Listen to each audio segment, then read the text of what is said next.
Bienvenue à un autre épisode de notre podcast Tout simplement, un podcast où on parle de la vie après un cancer du sein. Mon nom est Geneviève Patry, présidente et fondatrice de Simplement Moi, et je suis accompagnée, comme à chaque podcast, de ma belle co-animatrice Julie Terrien. Bonjour Geneviève. Salut Julie. Écoute, aujourd'hui on parle d'un sujet peut-être anodin pour certains, mais que je trouvais vraiment pertinent qu'on parle, et c'est les mots qui peuvent heurter une femme qui a eu un diagnostic, on va dire aujourd'hui, de cancer du sein, mais que ça soit toutes sortes de cancers, en fait.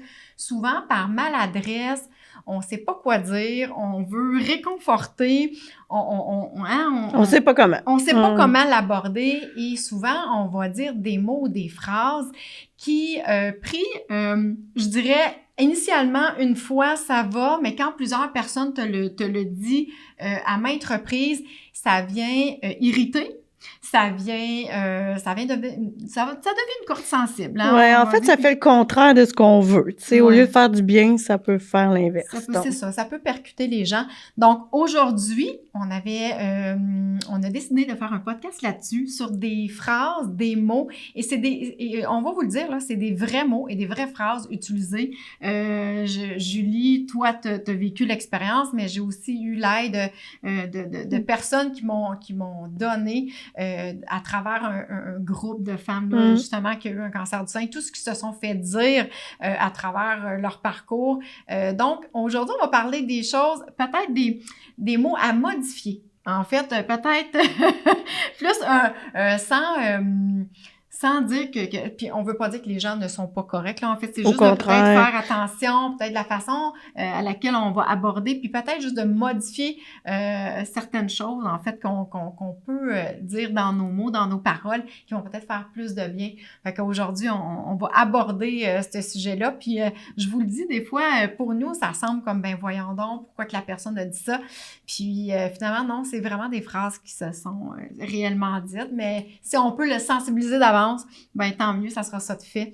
Alors, bien, le podcast est présenté par Simplement Moi, ma boutique, en fait, qui est une boutique qui est située à Fabreville-Laval, qui est spécialisée dans tout ce qui est les produits post-mastectomie, que ça soit sous-gorge post-opératoire, que ça soit maillot de bain spécialisé, on a les foulards de chimiothérapie, les soutiens-gorge compressifs, en fait, tout produit qui peut redonner du confort et de la féminité aux femmes qui ont passé là, par tout le processus là, suite à un diagnostic de cancer du sein.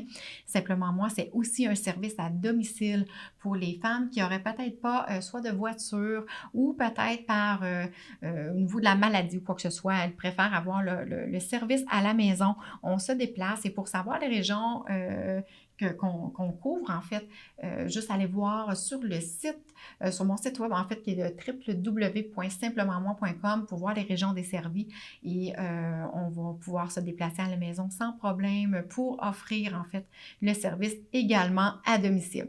Simplement Moi, c'est également une boutique en ligne, en fait, parce que parfois, j'ai des clientes qui viennent de l'extérieur et qui n'ont pas nécessairement une boutique spécialisée à côté de chez elles, ou que ça prend 1 heure là, se rendre. Donc, vous pouvez vous rendre sur le site web et aller acheter les produits en ligne. Puis aujourd'hui, on offre, comme à chaque podcast, finalement, on veut gâter les femmes. On offre quoi, Julie, à nos clientes? En fait, Geneviève, on offre un code promotionnel pour 15% de rabais sur la boutique en ligne. Donc, le code à utiliser, c'est le mot SEIN, S-E-I-N, avec le chiffre 15, pour 15% de rabais sur simplementmoi.com. Et voilà, donc, bien, on vous souhaite un bon podcast. Ben oui. Qu'est-ce qu'on dit donc? On va le dire tout à l'heure. Oui, c'est ça, on va le dire tantôt. Bon podcast.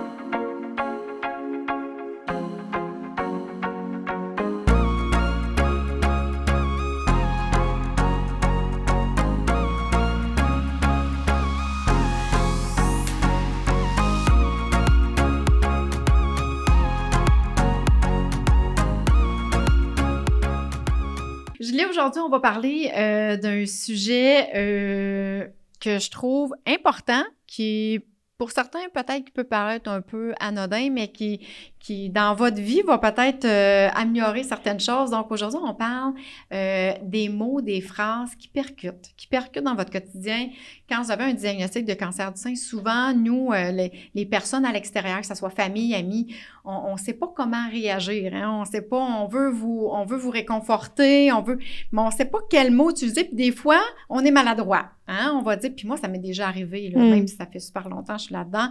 J'expliquais d'emblée que moi, c'est dans mon grand-père qui était en soins palliatifs, puis j'ai dit quelque chose qui n'avait pas c'était pas la place. C'était pas la place pour le dire, puis c'est vraiment par un malaise de casser une situation où je n'étais pas bien.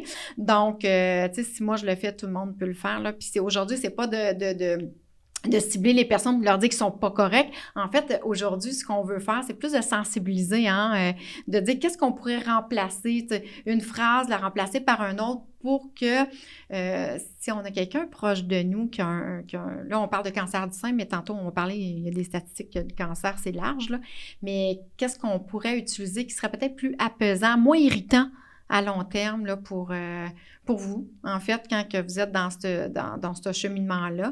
Parce qu'une personne, ça va, mais quand que c'est toute la famille back-to-back qui vous pose les mêmes questions de manière, ça peut devenir un peu irritant, là. Fait que, premièrement, il y a les statistiques, en fait. Combien de personnes, Julie? En fait, Geneviève, en 2011, 2021, c'était la statistique, il y avait 118 200 hommes par an qui avaient un diagnostic d'un cancer quelconque, là, tout cancer confondu. Et chez les femmes, c'était 110 900. Fait que ça fait quand même beaucoup de diagnostics, là, selon la source du cancer du sein de la Société canadienne. Ça fait en moyenne 628 Canadiens par jour qui reçoivent un diagnostic. Donc, quand on dit que c'est une personne sur 3, bientôt une personne sur 2, ça veut dire que dans notre entourage, on va rencontrer des gens proches. Décidément, quelqu'un qui va avoir un cancer une année. Effectivement, malheureusement. De là, la pertinence aujourd'hui de notre sujet, que si on rencontre quelqu'un de peut-être que ces mots-là, en fait, ça va permettre peut-être d'y penser d'avance, en fait, ou au préalable. C'est ça. Si ne serait juste de, comme tu disais, sensibiliser les gens à ce que ça peut faire, ça va être déjà ça. Puis si les gens savent pas quoi dire, ils vont pouvoir s'inspirer de ça. Oui, c'est ça. Fait qu'aujourd'hui, je le répète, on ne veut pas que certaines personnes disent « Ah, telle personne n'a pas été correcte de dire ça ». Puis ça, c'est vraiment pas ça notre but. En fait, c'est vraiment de pouvoir juste modifier, peut-être changer notre formule de phrase pour que on puisse apporter plus de réconfort, qu'on puisse irriter une personne qu'on aime, puis sans le vouloir, en fait. Là, c'est vraiment le but du podcast aujourd'hui. Puis, mais d'emblée, Julie, comment qu'on annonce, comment faire l'annonce d'un cancer à nos proches? Parce que ça part de là. Ça part de là. En fait, on reçoit le diagnostic dans le bureau du médecin. Souvent, c'est comme ça fonctionne. Et après ça, on se dit nous-mêmes comment on dit ça à nos proches. Il n'y a pas de bonne, il n'y a pas de mauvaise façon de le faire. Je pense qu'il faut le faire à notre rythme, avec les personnes qu'on choisit aussi. Je veux dire, ça peut être le conjoint en premier, ça peut être les parents, peu importe. Faut être à l'aise avec ça. Il n'y a pas la façon de le dire, mais il faut sentir qu'on peut être écouté, sentir qu'on peut dire ce qu'on a, puis se laisser aller aussi parce que les larmes viennent, la colère, toutes les émotions, la panoplie d'émotions va se faire sentir à ce moment-là. Puis il faut se dire aussi que la personne à qui on l'annonce, c'est une personne proche. Parce qu'un enfant, c'est très différent. Là, on va se le dire, parce que j'ai eu beaucoup de clientes, moi, tu as un enfant de 6-7 ans que tu sais que elle va... Tu sais, ton enfant va finir par te voir pas de cheveux, pas de... Tu sais, on l'annonce pas de la même façon qu'on va l'annoncer à un collègue de bureau, mettons. Non, en fait, ce qu'on dit souvent, c'est que les enfants qui ont 3 ans et moins, ils comprennent pas, nécessairement le concret de tout ça. Fait qu'on peut pas expliquer la maladie, on peut pas expliquer maman va aller à l'hôpital, va avoir ci. Tout ce qu'on peut leur dire pour qu'ils comprennent, c'est que maman a un bobo, puis il faut le guérir. En gros, tu sais, ça peut... Dire au minimum, finalement. C'est ça. Dire ça, bobo, béquet, bobo, les enfants comprennent ça à cet âge-là. Quand on parle des enfants de 5 à 12 ans, à ce moment-là, il y a beaucoup plus de compréhension, puis on peut y aller plus en détail avec des explications selon leur âge, puis selon on connaît notre enfant aussi. Donc, comment lui expliquer la réalité sans lui faire peur ou sans rajouter. simplement dire « maman a de la peine », ça peut être quelque chose d'important à mentionner, là, en disant « mais on va avoir un processus, je vais aller à l'hôpital, on va guérir ce qu'il y en est ». D'être rassurant, d'être là, d'en parler, c'est la meilleure chose, tout parce simplement. qu'ils vont lever, ils vont le ressentir, les émotions, veut pas. Moi, je vais dire, en disant, il y en a une que je me rappelle, je vais toujours m'en rappeler, elle avait des jeunes enfants, puis elle se demandait comment amener ça, parce qu'elle savait que son processus de chimio s'en venait. Puis elle, écoute, elle a fait un jeu. En fait, elle dit, on va jouer à la coiffeuse, puis c'est ses enfants qui l'ont rasé, en fait, qui ont participé un peu au processus sans que ça devienne lourd, sans que la maladie prenne toute la place. Fait qu'elle a expliqué que maman, elle perdrait ses cheveux, mais avant de perdre ses cheveux, là, elle avait envie de jouer à la coiffeuse, puis elle a demandé, puis écoute, elle dit, j'ai jamais vu mes enfants avoir du fun de même. Fait que ça l'a un peu désamorcé tout le processus. Fait que c'est peut-être toutes des choses qu'on peut faire, là. Ça dédramatise, je pense, puis ça fait, comme tu dis, impliquer les gens qu'on aime aussi dans ça, même si c'est pas 100% positif, il y a une façon de le rendre plus agréable et loufoque. Moi, dans mon cas, Geneviève, j'avais les cheveux longs blonds, un petit peu moins longs que toi, mais tu sais, je les ai coupés, changé de couleur, j'ai mis mauve, je les ai rasés, je les ai mis rouges. Écoute, j'ai fait toutes les coupes de cheveux de ma vie que j'aurais aimé essayer. Puis la dernière coupe, c'était la même que mon fils, puis il était là avec moi chez la coiffeuse. Puis le dernier moment, parce que je voulais pas nécessairement voir tous les cheveux tomber, ben là, on l'a fait ensemble, justement, chez la coiffeuse. Puis on a pris une photo, puis après ça, on s'est amusé avec des filtres Instagram, puis tout ça, là. Fait que c'était bien drôle. Ah, ben ouais, ça l'a un peu dédramatisé aussi. Ben mais, oui. Tu sais, ton gars, il était jeune aussi, là. Il avait 13 ans à cette époque-là, ouais. Il était en âge de comprendre, tu peux dialoguer quand même avec, là. Tout à fait, exactement. Mais suite à ça, quand tu as un diagnostic, c'est souvent, ce sujet d'aujourd'hui, c'est que les gens, ils vont adopter des phrases, puis c'est vraiment empathique, mais des fois, ça peut... tu sais, la fameuse phrase, là, « Comment ça va? » Tu sais, je crois que, puis ça, je l'entends at large. Tu sais, pour nous, comment ça va, c'est une phrase qui se dit très... Mais quelqu'un qui est malade, là, quand tu lui dis « Comment ça va? » Ben ça va pas bien. Hein? Non, effectivement. Puis les premières fois, tu dis, qu'est-ce que je réponds à ça? Parce que ma réponse, c'est évident que ça va pas, tu sais. Mais peut-être ce que je pourrais suggérer, Geneviève, parce qu'on sait que les gens veulent vraiment savoir comment ça va. C'est ça le but de la question, hein? Moi, j'ai remarqué que ceux qui utilisaient la formule, mettons, comment tu te sens, Geneviève, aujourd'hui? Ben là, tu vas être enclin à me répondre, ben ça va bien ou ça va moins bien, ça a été difficile ce matin ou tu sais, là, je vais faire ça tantôt. Fait que ça ouvre plus... matière à discussion. Oui, c'est ça. Puis tu vas avoir la vraie réponse. Moi, je me mets à la place de ma mère. Si je veux savoir comment tu vas, mais je te demande juste comment ça va là, ben, tu sais, c'est comme pas évident des fois de répondre parce que j'ai pas passé une belle avant-midi, mettons. Mais de le dire comment tu te sens tout simplement, je pense que ça rouvre la porte, puis tu vas voir On va plus voir au niveau du sentiment que... Parce que, tu sais, comment ça va, c'est sûr qu'on s'entend. Là. Vous avez votre diagnostic, vous avez des traitements, vous avez de la médication. Ça ira pas bien pendant un certain moment, là, tu sais. Fait que... puis ça dépend, il y a peut-être une journée où, émotivement parlant, tu te sens moins bien. Fait que de te faire dire continuellement, puis ce que j'expliquais tantôt, c'est qu'une personne te le dit, ça peut passer, mais si on te le dit, mettons, dans la même journée, 4-5 fois, comment ça va? Non, ça va pas bien. Je perds mes cheveux, je me sens pas bien, je vomis ou peu importe. Là, tu sais, je veux dire, on va se le dire, c'est des fois 1 minute à la fois, 1 heure à la fois. Fait que je peux te dire là, ça va pas pire, mais la minute d'après, l'heure d'après, ça peut être très différent. Fait que c'est touché pour nous aussi parce qu'on se pose la question, comment on va, tu sais? C'est ça. Comment on va, mais... comment je me sens, là? C'est ça. Fait que comment je me sens, mais je suis capable de te dire, je me sens faible, je me sens fatiguée ou non, j'ai passé une belle heure, une belle avant-midi. Fait que comment ça va, on le transforme en comment tu te sens aujourd'hui. Oui. Plus précis, on va avoir une réponse plus précise, puis on va avoir réponse à notre vrai questionnement. Dans le fond, on s'inquiète pour la personne, tu sais. Oui, exactement. Puis on fait des nouvelles. Puis s'il y a des besoins, parce que, tu sais, ça porte à réflexion dans le sens où ce que tu me dis, ben aujourd'hui, je fais le moins bien parce que telle affaire, ben moi, ça peut me permettre de dire, ben je peux-tu t'aider dans telle affaire? En fait, c'est que ça fait moins une question fermée. Oui.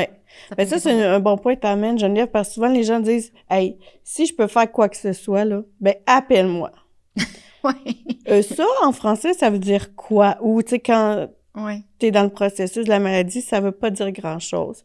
Mais comme tu viens de le mentionner, Geneviève, si tu dis, ben, OK, t'es fatigué aujourd'hui, est-ce que je pourrais aller te porter un repas, ton repas préféré, mettons? Est-ce que je pourrais aller à l'épicerie pour As-tu toi? des repas de prête? Veux-tu que, C'est ça. tu sais, je pourrais te faire des repas, je pourrais au moins, ça, t'aurais ça de moins, parce que, tu sais, il faut pas se leurrer, là. Après vos traitements de chimio, exemple, vous êtes une couple de jours, vous êtes à terre. Ah oui, presque une vous n'avez pas semaine, d'énergie. là. Ouais, fait c'est que, ça. tu sais, ça, juste ça, c'est effectivement, là, ça pourrait être une bonne... Fait que moi, j'appelle ça l'effet entonnoir, mais de suggérer des choses qui, toi, te feraient plaisir pour aider à la personne, puis que tu sais que ça pourrait être aidant, ben regarde, c'est gagnant-gagnant, là.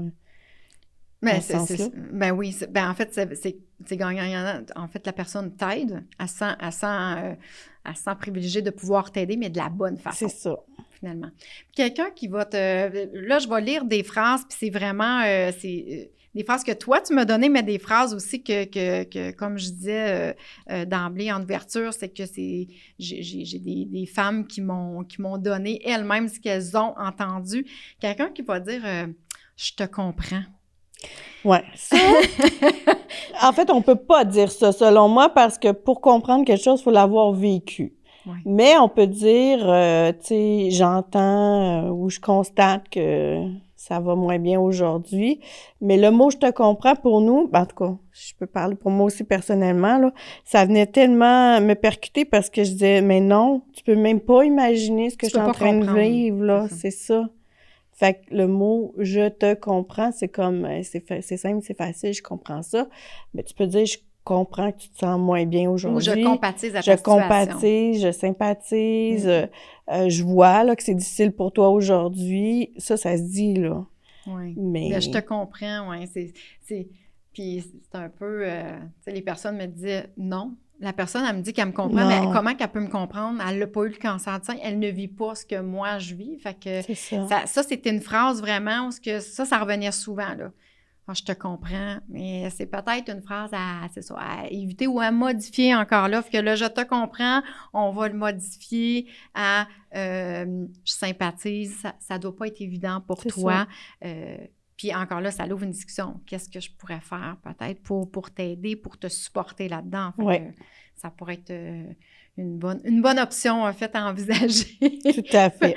Pour le futur. Puis aussi, en chimio, ben vous perdez vos cheveux, hein? Mm-hmm. Fait que, est-ce que toi, ça t'est arrivé de te faire dire c'est pas grave, les cheveux, là, ça repousse? Ah ben oui, souvent, puis ils vont être plus beaux qu'avant, puis ici, puis plus fort, puis blablabla. Ben tu sais, ça, c'est pas le fun à entendre, tu sais, c'est un mal nécessaire, on s'entend dans la maladie. Parce que t'as pas choisi de perdre tes cheveux, non, en fait. C'est ça, c'est une conséquence à un traitement qui n'est pas nécessairement voulu, mais qui est nécessaire à ta guérison. Ouais. Puis dans mon cas, ben, c'était la preuve que j'étais malade, là, je veux dire, plus de cheveux, ça se voit, là, tu sais. Puis c'est pas un choix, comme tu dis, de faire le défi tête rasée ou quoi que ce soit. Là, oui, parce que toi, tu t'es déjà fait dire. Ben oui. Écoute, j'aimerais ça que tu me racontes cette anecdote-là parce que c'est quelque chose peut-être que les gens pourront, au même titre que des fois, on va dire « Ah, t'es enceinte, bravo! » Puis finalement, elle dit « Non, je suis pas enceinte, là, j'ai juste un ventre plus volumineux. Ouais. » Toi, tu t'es fait dire autre chose, en fait. Ben oui, c'était dans une boutique, Geneviève, je regardais du linge comme ça, puis la vendeuse, elle me dit « Hey, wow, c'est donc belle fun, t'as fait le défi tête rasée. » Je la connais pas, la personne, on s'entend, là, je viens de rentrer dans la boutique. Et moi, dire « Non, c'est à cause de ma maladie, je l'ai fait. » Ben, en fait, c'est dû à ça, là. Et là, je peux pas te dire comment la personne voulait, s'en aller dans l'arrière de son... Elle se serait mis en dessous de son comptoir, là, tu sais. Mais, tu sais, je l'ai pris en riant quand même, mais ça m'a tellement surpris de dire, ben oui, j'aurais pu faire ça, mais non, c'est obligatoire dans mon cas, là, c'est pas voulu, là, c'est ça. Fait que, c'est ça, c'était malaisant, mettons, mais on s'en est bien sortis toutes les deux, là. Mais je pense pas qu'elle va leur dire. Non, ben écoute, non, j'imagine que ça doit l'avoir guéri. Mais tu sais, aujourd'hui aussi, puis ça m'amène à dire que, tu sais, si on adopte des bons mots, c'est même pour la personne qui le dit, ça va être moins malaisant pour nous aussi. sais, je veux dire, à quelque part, si on est capable que ça soit moins malaisant pour la personne qui reçoit le message, bien, ça va être bon pour nous aussi c'est donc plate de se sentir pas bien, de vouloir se cacher, puis de se sentir, c'est un sentiment qu'on n'aime pas. Fait que, tu sais, si on aborde des bons mots, je pense que ça va nous aider à moins vivre des situations embarrassantes aussi. Oui, puis déjà là, de sortir, pas de casquette, pas rien sur la tête, c'est un défi. Ouais. Fait que quand on se fait dire ça, je sais que c'était pas intentionnel, c'était pas malsain, quoi que ce soit. On en a ri, comme je dis, mais quand même, là, pour nous, c'est une image aussi, puis ça prend du courage de le sortir comme ça. Fait que si on peut éviter... la même chose que quelqu'un va dire, Geneviève, elle était belle quand même, tu sais. Oui, c'est revenu ça aussi, mais c'est pas grave, t'es belle quand même. Ouais. Mais quand même, il... Ben, c'est ça. Puis nous, on se trouve pas belle. On s'entend, on est dans un processus de traitement et tout, oui, là. On est loin d'être à notre meilleur, Plus de cheveux, plus de sourcils, plus de cils. La peau qui est déshydratée, on a le teint vert, puis on pourrait en mettre plus longtemps, mais moi, je dis aux gens, au lieu de dire ça, parce qu'on veut être gentil, on veut que la personne se sente bien, mais on peut aussi dire des vraies choses, de dire, ben mettons, Geneviève, aujourd'hui, ton chandail te fait tellement bien, ça fait ressortir tes yeux, tu sais, dire un vrai compliment, qui veut dire que t'es belle sur quelque chose, parce que ça, c'est vrai, là, ça, on n'enlève pas ça, mais ça va tellement être plus apprécié, puis plus véridique pour la personne, fait que ça va vraiment toucher ce que tu veux faire, dans le fond. Tu veux y faire un compliment, tu sais. Oui, bien, en fait, c'est qu'on veut encourager, mais, tu sais, en fait, c'est d'aller chercher le point positif, une vraie, comme tu dis, là, une vraie phrase, quelque chose qu'on pense réellement. Parce que vous devez le sentir aussi quand c'est fauné, je vais dire ça comme ça, quand quelqu'un ne sait pas quoi dire puis qu'il va dire un genre de commentaire pour meubler un peu puis que c'est pas ressenti, vous devez sentir aussi. Ben oui, puis c'est ça fait pas l'effet que la personne veut, dans le fond. Son objectif, c'est de t'encourager ou de t'aider, mais tu le reçois pas comme ça, tu sais. Non, c'est ça. Tantôt, tu parlais de défis, puis écoute, il y a une phrase, attends, je vais la retrouver, là. Oui. La vie, elle donne des défis aux plus fortes. Ça, c'est non. Non, ben c'est ça. Tu sais, en fait, moi, je répondrais tout simplement, j'aurais pas choisi ce défi-là dans ma vie, là, mais bon, on n'a pas le choix, hein, c'est un passage obligé, on l'a pas choisi. Fait que de dire ça, c'est pas intéressant, je veux dire, à recevoir du tout, là. Tu sais, ça serait bien mieux de dire, j'avais pas besoin de ce défi-là, non, c'est pour ça. me sentir forte. Fait que finalement, tu sais, on peut-tu juste pas parler de défi? Est-ce que c'est en fait, de dire on n'a peut-être pas choisi ça, ni toi ni moi, mais on va y faire face ensemble. C'est ça. On va le surmonter ensemble. On va le surmonter ensemble. Je vais être là pour toi. Je vais t'appuyer, je vais t'écouter. Tu sais, en fait, une personne qui a le cancer, Geneviève, là, il faut qu'elle, comme tout le monde, elle a le droit de rire, elle a le droit de pleurer, elle a le droit d'être écoutée, d'aller à son rythme. Tu sais, fait que c'est ça. La meilleure chose qu'on peut faire pour encourager quelqu'un puis l'accompagner, c'est vraiment dans tout ça. Puis moi, une phrase que quelqu'un m'a dit, puis j'ai beaucoup aimé ça, puis je me suis fait « Ah oui, c'est vrai ». La personne m'a dit « T'as le droit, Julie, t'as le droit d'être découragée, t'as le droit de pleurer, t'as le droit, c'est ça. Puis viens, mon épaule est là, tu sais. » Fait que ça, c'est vraiment, là... Ouvrir ses bras, puis comme tu dis, l'empathie, la sympathie, tout ça, là, c'est vraiment là que ça joue. Plus que d'essayer de dire des phrases comme « Hey, go, c'est la dernière chimio. Go, t'es capable. » Mais nous, on sent, là, comme plus d'énergie. Chimio, ça fait 8 que t'as eu. C'est ça. C'est la pire de toutes, on s'entend. Je veux dire, c'est comme t'arrives à la fin d'un marathon, puis on te dit « Hey, vas-y, là, t'es capable. » Mais dans le fond, t'as plus d'énergie, t'as plus, tu sais... Fait que, tu sais, au lieu de dire ça, je sais que t'es fatigué, je sais que ça t'en demande beaucoup, mais regarde, on va y aller, là, puis c'est la dernière. C'est la dernière. Après, je vais être là pour toi. C'est terminé après. Fait que c'est ça. Ce volet-là, il est terminé, en fait.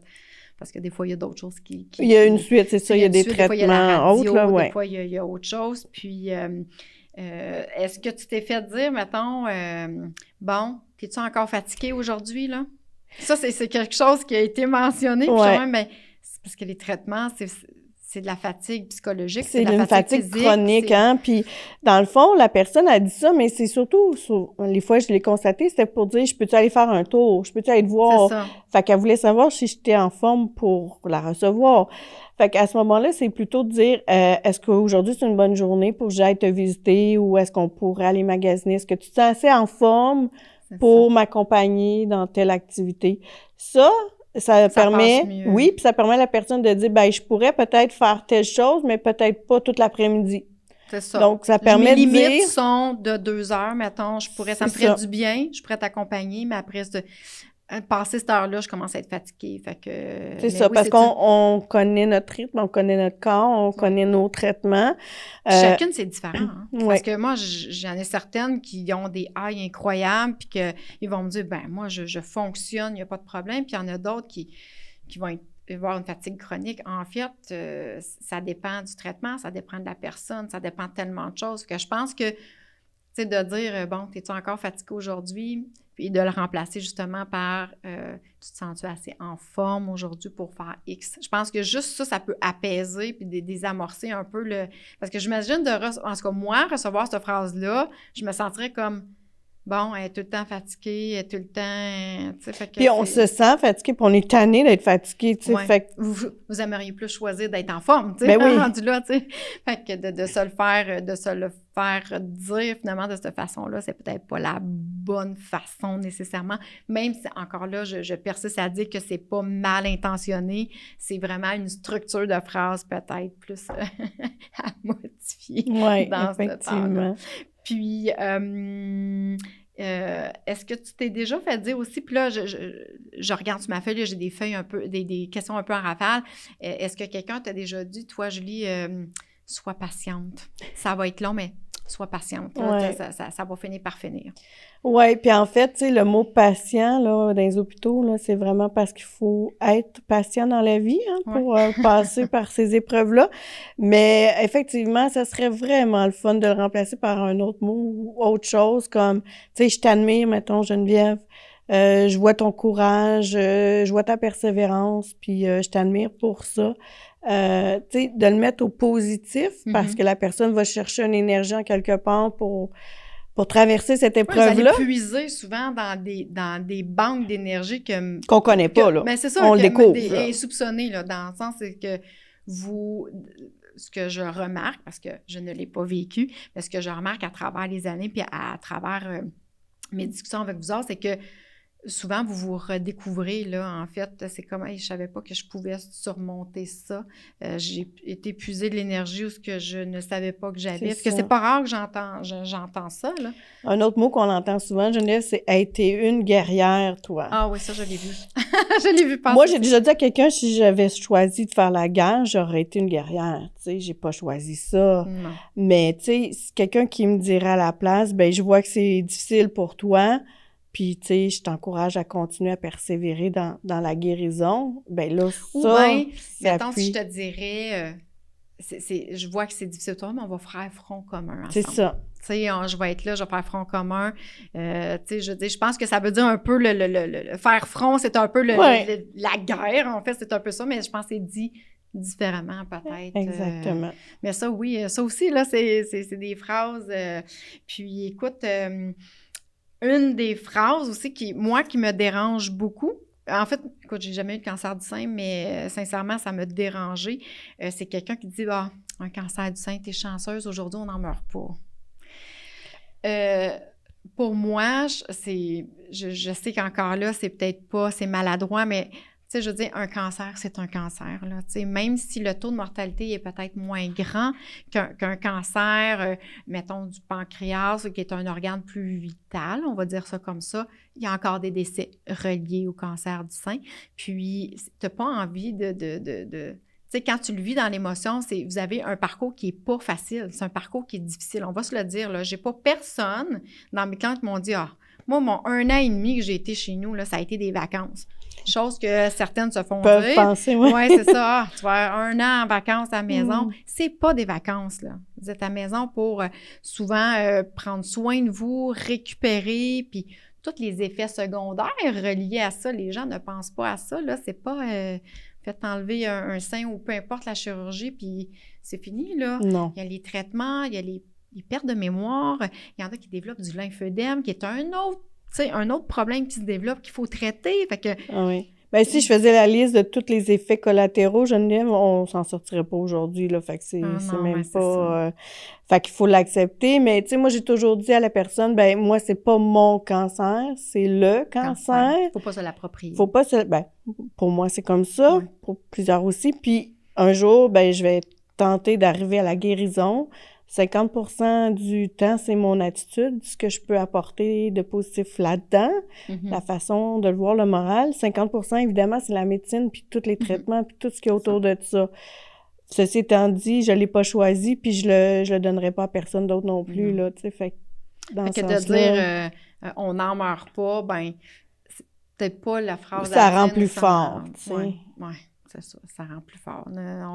On n'a pas besoin de ça pour non, pour être plus fort. C'est ça. C'est sûr qu'on découvre des qualités, des choses derrière ça. Ça nous apprend le chemin de la vie, là. On s'en cachera pas. Ça contribue à l'histoire, mais... Oui, puis je pense que ça permet pour certaines de faire certaines introspections. Tu sais, la maladie fait que souvent, on va mettre plus d'emphase sur certaines... Souvent, ce que j'entends, c'est qu'il y en a qui vont, tu sais, au niveau des amitiés, certaines valeurs humaines vont être décuplées ou il y en a certaines qui vont faire comme, OK, ça, j'ai découvert ça, puis ça m'a changé et me fait évoluer à travers ça, là, tu sais, je veux dire, à quelque part. Oui, mais moi, je dis que ça nous remet le focus sur la vie en général. On se rend compte, comme tu dis, de certaines choses. Est-ce qu'il y a des relations qui sont moins saines, moins bonnes pour moi ou quoi que ce soit? Puis ça fait en sorte qu'on puisse aussi plus penser à nous, parce que moi, je suis une personne comme ça qui pense plus aux autres en premier. Donc, ce que ça fait, c'est que je mets de l'énergie sur les autres, les gens, le bien-être aux autres personnes, mais pas nécessairement au mien. Fait que ça m'a permis de refocuser là-dessus, tant au niveau professionnel que personnel, etc. Fait que, tu sais, s'il y a un côté positif à ça, c'est que ça remet les choses en perspective, là. Puis il faut le prendre comme ça aussi, je pense, ça nous apporte, ça nous permet aussi de réaliser des choses comme, moi, je m'ai fait ma liste de rêves, puis j'ai commencé à les réaliser.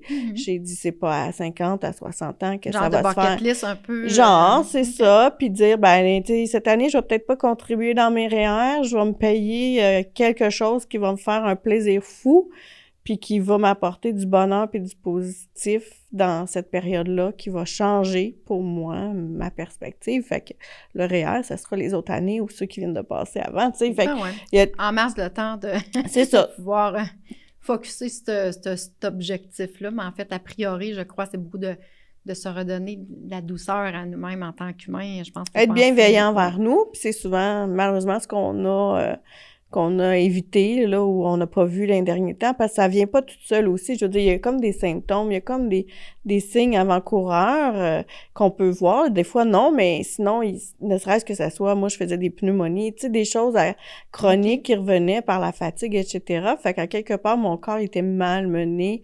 J'avais pas une saine hygiène de vie, si on parle tout globalement, là, mais l'alimentation, le sommeil, etc., etc.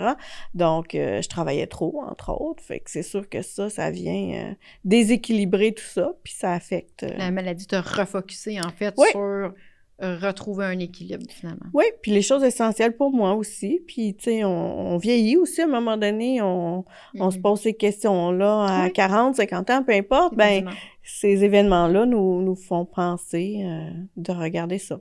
Je pense que c'est de la façon qu'il faut le prendre aussi. Puis, est-ce que toi, puis ça écoute, il y a plein de phrases, là, je pourrais vous en dire plein, mais est-ce que toi, dans ton quotidien, on t'a déjà dit « Arrête de penser à ton cancer ». Est-ce qu'on te l'a déjà dit, ça? Ben, un peu dans ces mots-là, mais moi, j'ai répondu quelque chose comme « Ben, arrête de penser tout court ». Tu sais, je veux dire... C'est ma préoccupation du moment, c'est pas pour être négatif, mais ça fait partie de moi aujourd'hui. Mais en même temps, tu sais, c'est sûr qu'il faut pas que fixer là-dessus. Fait que moi, j'avais des amis que j'appelais des fois pour dire « Hey, là, j'ai le goût de rire, là. Fais-moi rire, là. J'ai assez broyé hier, là. Là, je veux rire. » Puis, tu sais, des fois, c'était des niaiseries, là, des foleries. Mais ça aidait plus que dire « Arrête d'y penser. » Bien sûr qui disent ça, est-ce que tu crois que... c'est parce que j'essaye de penser pourquoi quelqu'un pourrait dire ça. Arrête de parler de ton cancer. C'est-tu parce que la personne, elle veut détourner le sujet? À la place de dire on change de sujet ou... parce que je peux pas comprendre que puis c'est très... c'est pas un jugement ou quoi que ce soit, mais quelqu'un qui est là-dedans, tu ne peux pas arrêter d'y penser. Veux pas, t'es dans le processus. Tout te ramène à ça. Ben oui. Que ça soit un rendez-vous, que ça soit quand tu te regardes dans le miroir, que ça soit... La vie va te ramener continuellement à « oui, j'ai eu ou j'ai un cancer » ou peu importe. Tu ne peux pas l'oublier. Tu peux pas arrêter d'y penser. Tu peux essayer de faire diversion, en fait, d'essayer de penser à autre chose pour te faire du bien, mais que, tu sais, de dire à quelqu'un « arrête de penser à ton cancer », ça doit être un irritant majeur, là. Tu sais, moi, j'ai vu cette phrase-là, puis écoute, je te dis, il y a plein de phrases, je voyais, puis ça me percutait moi-même, puis je me disais « Hey, Caroline, que je réagirais, moi, à voir ce type de phrase-là. » Oui, mais comme tu dis, Jeannette, ça fait partie de notre quotidien, tu sais, je veux dire, autant la médication, les traitements, tout ça, fait qu'à un moment donné, mais j'ai déjà répondu à quelqu'un, c'est pas mon cancer, il s'appelle triple négatif, puis il était pas bienvenu chez nous, mais il a cogné à la porte, puis il est rentré. Fait que... Ceci étant dit, c'est à moi de faire le processus vers la guérison, la rémission, puis la personne ne l'a pas dit une autre fois. Non. C'est une phrase qu'elle a proscrite. Oui, c'est ça. Tu vois. Mais nous autres, on vous l'a dit d'avance. Fait qu'au moins, à ne pas dire. Puis, une que, écoute, on s'en est parlé tantôt juste avant le podcast, puis ça, je l'ai lu, puis merci, Linda Ouellet, de ce que tu m'as donné. Mais ça, j'en revenais pas. Quelqu'un qui s'est fait dire « Ah, t'as un stade 4, comment ça, tu t'en es pas occupé avant ça? » Ben oui. OK. Moi, ce que je veux vous dire, là, les stades, là, c'est pas évolutif dans le sens que tu as un diagnostic, ils disent que tu es un stade 2 puis que tu fais rien, là. Souvent, quand tu es un stade 4, c'est que tu le subis dans le sens que tu viens d'avoir une biopsie puis tu es en stade 4, là. C'est pas... puis des fois, c'est pas... les signes avant-coureurs sont pas tout le temps... c'est pas évident, nécessairement. C'est peut-être pas tout le temps évident. Fait que, tu sais, de quelqu'un dire pourquoi tu t'en es pas occupé avant, allô, je m'en serais occupé avant parce qu'un stade 4, c'est un stade qui est très avancé. Et normalement, tu sais, si on ajoute après un métastasique, tu sais, ça devient plus dommageable, on va dire ça comme ça. On s'entend. En fait, on choisit pas, hein, Jeannette, on choisit pas la maladie, puis on choisit pas le grade, pas le stade. C'est ça. Puis ça nous frappe d'en face, nous aussi, là, je veux dire, c'est ça. Fait que moi, je dirais, on l'a pas choisi, mais on est pris avec, dans le sens qu'il faut l'accepter pour pouvoir guérir de ça. Ou du moins faire les traitements pour mettre toutes les chances de notre côté. Tu sais, je répondrais, est-ce que tu as choisi d'avoir telle ou telle chose dans ta vie qui était incontrôlable pour toi, tu sais? C'est ça. Non. Exemple, telle chose, tu ne l'as pas choisi, ben moi, c'est la même chose, en fait. Ben, tu sais, probablement, écoute, moi, je ne sais pas ce que j'aurais répondu à ça, Julie, là. Je pense que ça, j'aurais dit, ben garde, si j'aurais pu m'en occuper avant, t'inquiète, je m'en serais occupée.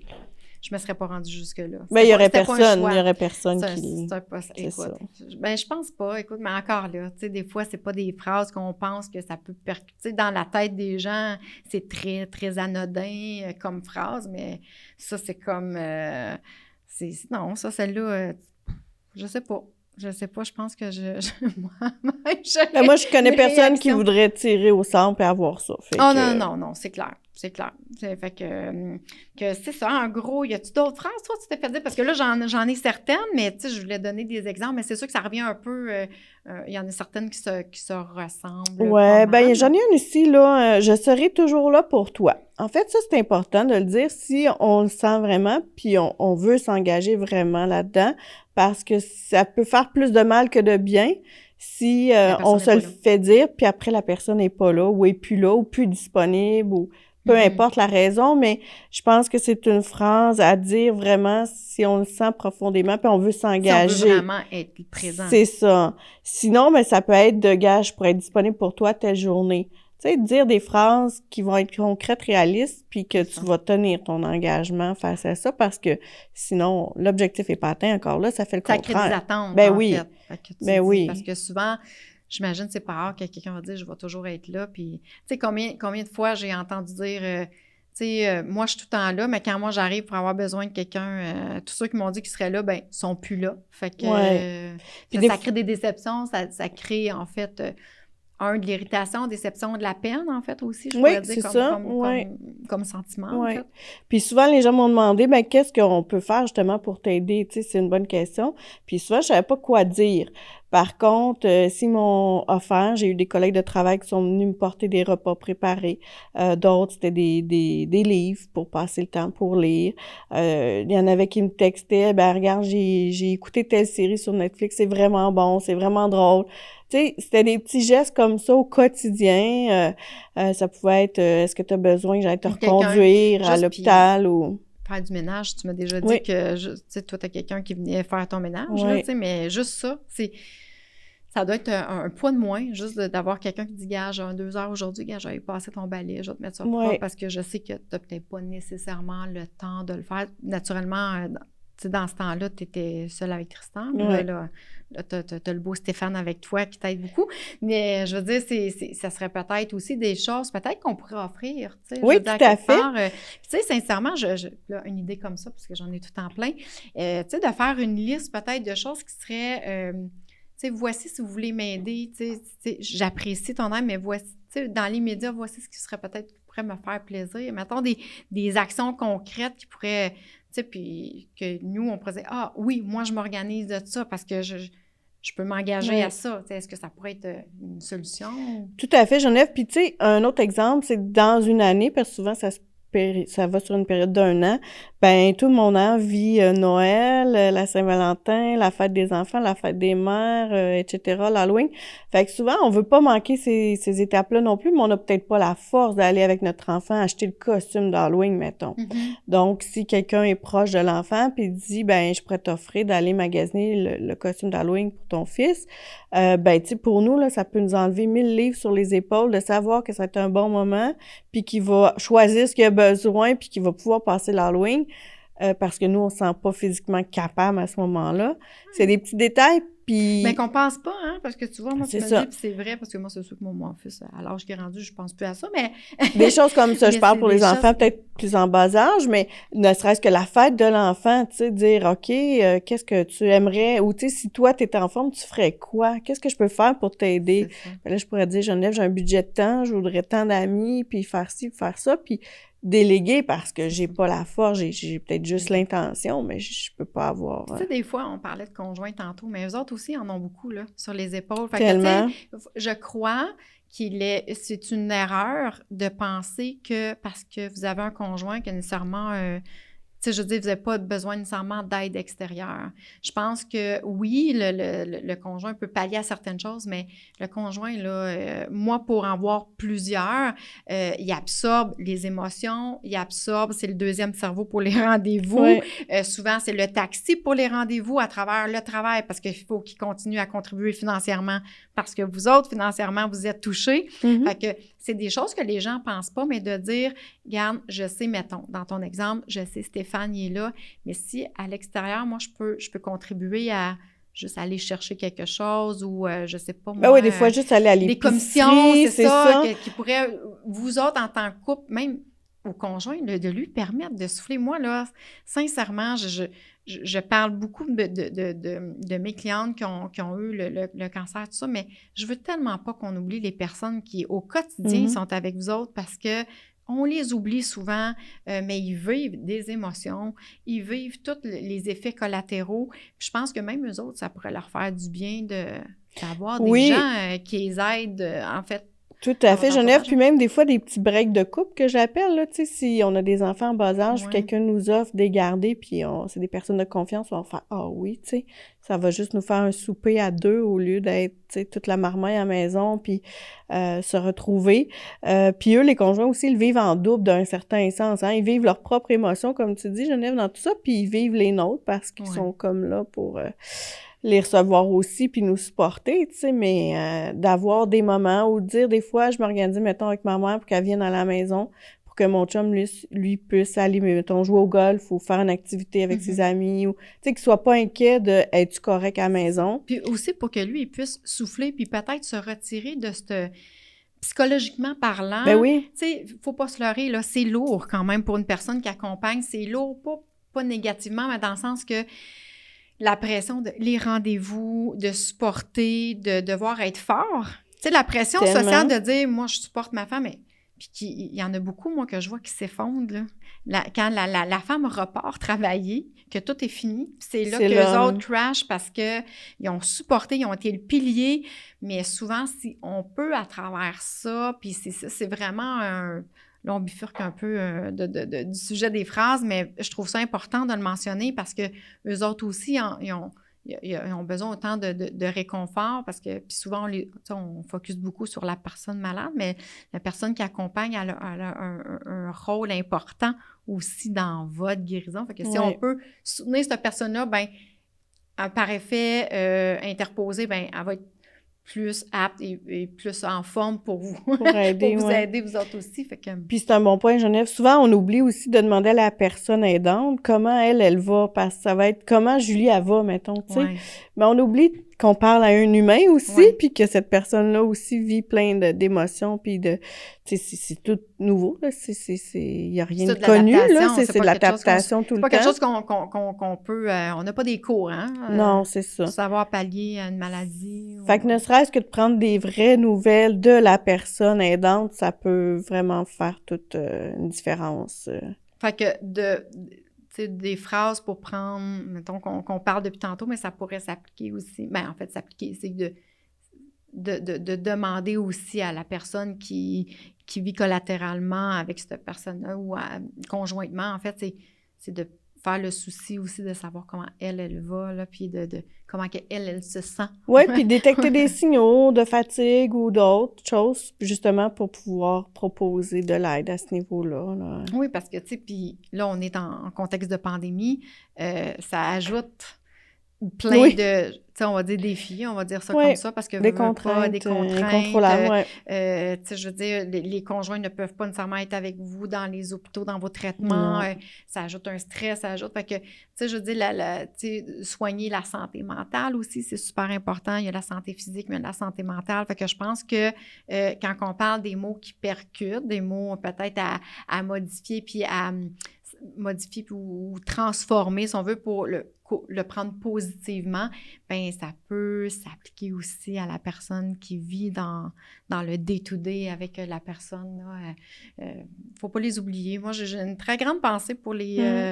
peut-être parce que, tu sais, je vois mes clientes, vraiment, j'ai la chance d'avoir des rendez-vous privés, fait que j'ai souvent les conjoints qui viennent. Mais je dis conjoint, mais ça peut être la sœur proche, ça peut être la mère, ça peut être la personne ressource, en fait, qui est là à travers tout ça, mais faut pas les oublier aussi, eux autres aussi peuvent vivre des émotions, puis ça peut devenir des irritants aussi à travers eux autres, parce que eux autres peuvent vivre aussi les irritants reliés un peu à tout ça. Oui, des fois, ça fait que les chemins se séparent aussi, ou quoi que ce soit, ça affecte les relations, hein, du moins, fait qu'il faut faire attention. En terminant, Geneviève, j'ai une phrase, là, qui peut sauver la vie de tout le monde, là, dans le sens que... Dans le cas où on ne sait pas quoi dire. Oui. OK.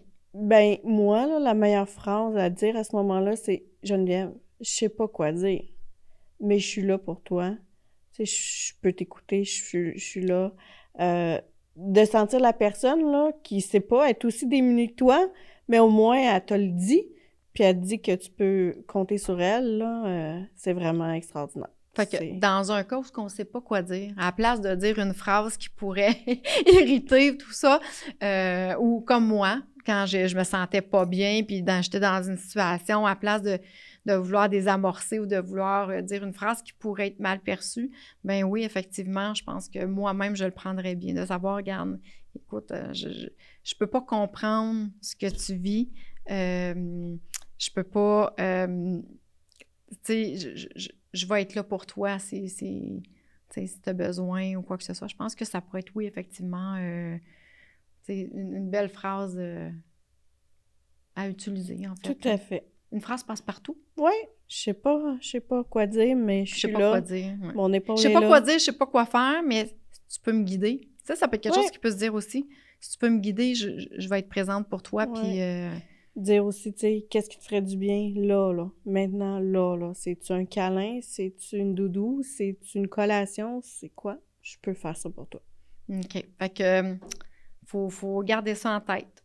La phrase magique, dans le cas où vous ne savez pas quoi dire, de grâce, à la place d'utiliser des phrases qui pourraient maladroitement heurter quelqu'un qui est malade, puis on va dire at large, mais c'est de dire, regarde, je ne sais pas quoi dire, je ne peux pas comprendre ce que tu vis. J'ai pas de mots pour J'ai pas de mots mais... actuellement, mais je vais être là pour toi.